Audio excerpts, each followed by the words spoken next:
Josh, what are you doing? Oh, I'm just trying to understand this lesson. What is it then? Rules of inference and fallacies. That's so very easy. Really? Yeah, don't worry, Josh. We can help you. Thanks. Come on, let's go.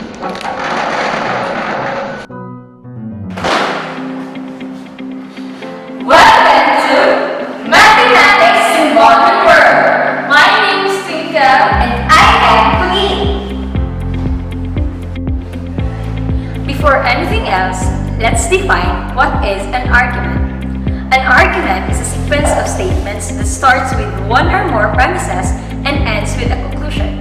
We say that the argument is valid if the conclusion follows logically from the premises. To help us identify what is valid or invalid, we will identify invalid forms. Basic valid argument forms are known as rules of inference. There are 7 forms of rules of inference: addition, simplification, hypothetical syllogism, conjunction, modus ponens or mode of affirming, disjunctive syllogism, modus tollens or mode of denying. Let us begin with the following example arguments. When the sun shines, I'm happy. The sun is shining. Therefore, I'm happy. Let's introduce the following propositional variables. Let P, the sun shines or is shining. Let Q be, I'm happy. This argument can be written as P implies to Q and P, therefore Q. Let's look at the table to see what kind of rules of inference is this. So this particular argument is called the modus ponens. Do you understand? See? It's so easy for you to be able to understand clearly the rules of inference. Let's have some examples. Hi, my name is Mel. So for another example, let's have this argument. If we could travel faster than the speed of light, we could go to other solar systems. If we could go to other solar systems, we would meet aliens. Therefore, if we could travel faster than the speed of light, we would meet aliens. In this argument, let our P be if we could travel faster than the speed of light. Our Q would be we could go to other solar systems. Lastly, our R would be we would meet aliens. This argument can be formed to P implies Q and Q implies R. Therefore, P implies R. So let's go back to our table and see what kind of rules of inference is this.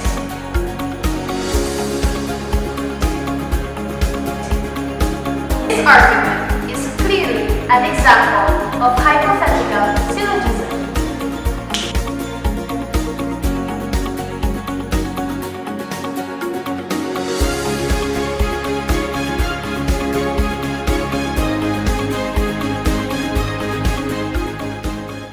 I understand the rules of inference. Very good, Josh. So now, let's move on to fallacies. Is that right? No, it's also easy. Let's see.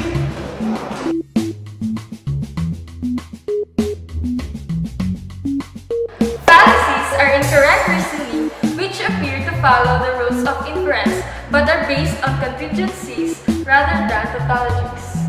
The following are some types of fallacies. The fallacy of affirming the conclusion, which is based on the compound proposition, where P implies Q and not P implies P. The fallacy of denying the hypothesis, which is based on the compound proposition, where P implies Q and not P implies not Q. Circulus in probando or circular reasoning, which is an argument that uses a premise as the conclusion.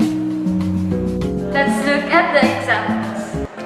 First, let's have an example in the fallacy of affirming the conclusion. If it rained, then the street is wet. The street is wet, therefore it rained.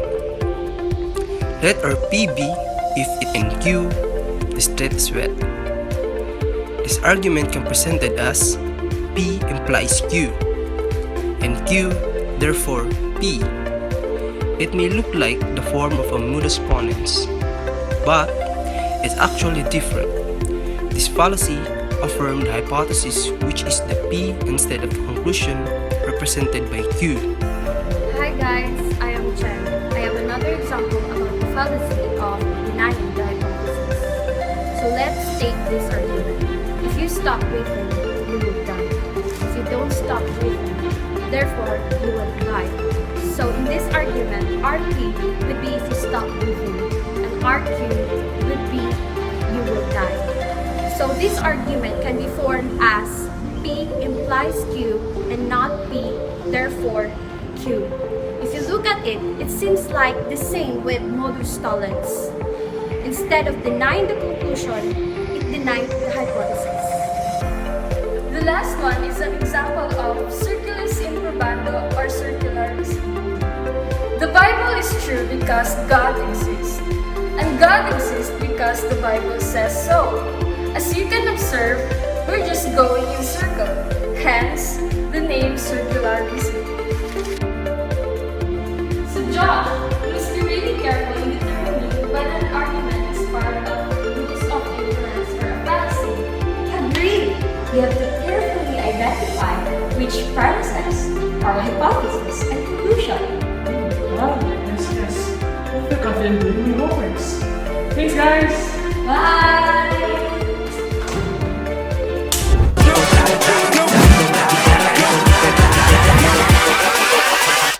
Hold up. Hi guys! Please hit like and subscribe and turn the notifications on for more information about mathematical logic.